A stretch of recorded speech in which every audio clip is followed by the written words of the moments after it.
Good morning बच्चों। आज हम लोग क्लास 12 का स्थिर वैद्युतिकी का पहला चैप्टर हम लोग स्टार्ट किए हैं। उस चैप्टर का नाम है विद्युत आवेश और क्वांटीकरण। और ये हम लोग का पहला टॉपिक जो है विद्युत आवेश, इलेक्ट्रिक चार्ज। अब हम लोग समझेंगे कि विद्युत आवेश क्या है, इलेक्ट्रिक चार्ज क्या है। तो हम लोग बच्चों जानते हैं कि सभी पदार्थ जो है अणु और परमाणु से मिलकर बने होते हैं और उसमें उसका फंडामेंटल पार्टिकल यानी मौलिक कण जो होता है वह इलेक्ट्रॉन, प्रोटॉन और न्यूट्रॉन होता है। इलेक्ट्रॉन किसी भी परमाणु के नाभिक के चारों ओर चक्कर लगाता है। जब हम लोग धातुओं में या अधातुओं में जब हम लोग उसको आपस में रगड़ते हैं तो उसमें उपस्थित इलेक्ट्रॉन जो है वह उत्तेजित हो जाता है, जिसके कारण या तो वह इलेक्ट्रॉनों को त्याग देता है या इलेक्ट्रॉनों को ग्रहण कर लेता है, या तो वह इलेक्ट्रॉनों को त्याग देता है या इलेक्ट्रॉनों को ग्रहण कर लेता है। और इलेक्ट्रॉनों को त्यागने और इलेक्ट्रॉनों को ग्रहण करने की जो गुण है तो उसी गुण को हम लोग क्या कहते हैं, विद्युत आवेश कहते हैं। यानी इलेक्ट्रॉनों का ट्रांसफर कर देना या इलेक्ट्रॉनों को अचीव कर लेना, वही गुण क्या कहलाता है, विद्युत आवेश कहलाता है। विद्युत आवेश की और भी परिभाषा हम लोग दे सकते हैं कि जब किसी चालक तार से विद्युत धारा का प्रवाह कराया जाता है और वह कितने समय तक कराया जा रहा है और उसी का गुणनफल वह विद्युत आवेश कहलाता है। जैसे मान लिया कि एक चालक तार है और इससे आई विद्युत धारा का प्रवाह हो रहा है। कितनी विद्युत धारा का प्रवाह हो रहा है, आई विद्युत धारा का प्रवाह हो रहा है और इस विद्युत धारा के प्रवाह में टी समय लग रहा है। धारा क्या है, विद्युत धारा आई है और समय कितना है, टी है। यानी विद्युत धारा आई और समय टी। तो अब ये दोनों का गुणनफल जो होगा वह विद्युत आवेश होगा। यानी विद्युत आवेश Q is equal to I T.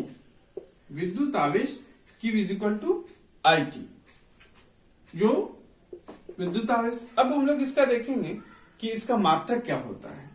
तो विद्युत आवेश का मात्रक क्योंकि कुलम्ब नामक वैज्ञानिक ने दिया, किसने दिया, कुलम्ब नामक वैज्ञानिक ने दिया, इसलिए विद्युत आवेश का एक मात्रक क्या हो जाएगा, कुलम्ब हो जाएगा।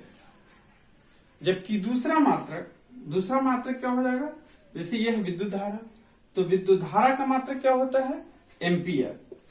विद्युत धारा का मात्रक एम्पियर, ठीक है। और समय का मात्रक क्या हो जाएगा, समय का मात्रक सेकंड। यानी यहां पर हम लोग देखेंगे तो विद्युत आवेश का दो मात्रक हो जाएगा, एक हो जाएगा कुलम्ब और दूसरा हो जाएगा एम्पियर सेकंड। ये उसका दूसरा मात्रक हो जाएगा। अगर मान लिया जाए कि यदि किसी चालक तार से, कंडक्टर वायर से आई विद्युत धारा 5 एम्पियर की विद्युत धारा, कितनी एम्पियर की धारा, 5 एम्पियर की धारा 3 सेकंड तक प्रवाहित हो रही हो, तो उसमें कितना आवेश संचित होगा। तो Q is equal to I T, यानी 5 into 3 is equal to 15 coulomb. कितना हो जाएगा, 5 into 3 is equal to 15 coulomb. अब हम लोग देखेंगे विद्युत आवेश की विमा। विद्युत आवेश की विमा, तो विद्युत आवेश की विमा क्या हो जाएगी, क्योंकि फॉर्मूला क्या था, Q is equal to I T.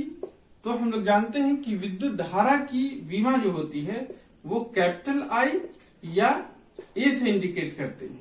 ये किसकी विमा हो गई, विद्युत धारा की विमा आई या ए, और समय की विमा क्या होती है? विमा टी होती है। तो इस आधार पर विद्युत आवेश की विमा क्या हो जाएगी? विद्युत आवेश की विमा आई टी या फिर क्या हो जाएगा? A T. हाँ, तो बच्चों इसको जो है, इस क्वेश्चन को तुम लोग को बनाना है और इसके बाद जो है इस पे व्हाट्सएप कर देना है। तो देखो क्वेश्चन है कि यदि किसी चालक तार से 7.5 एम्पियर की विद्युत धारा 2 मिनट तक प्रवाहित हो रही हो तो इसमें संचित विद्युत आवेश का मान ज्ञात कीजिए। ठीक है बच्चों, तो आज का ये टास्क रहा और जो हम कक्षा में पढ़ाए उस पर ध्यान देना है, और जो क्वेश्चन नहीं आए तो उसको बतलाने का प्रयास किया जाए ताकि हम उसको सोल्व कर सकें। आज तक के लिए यही।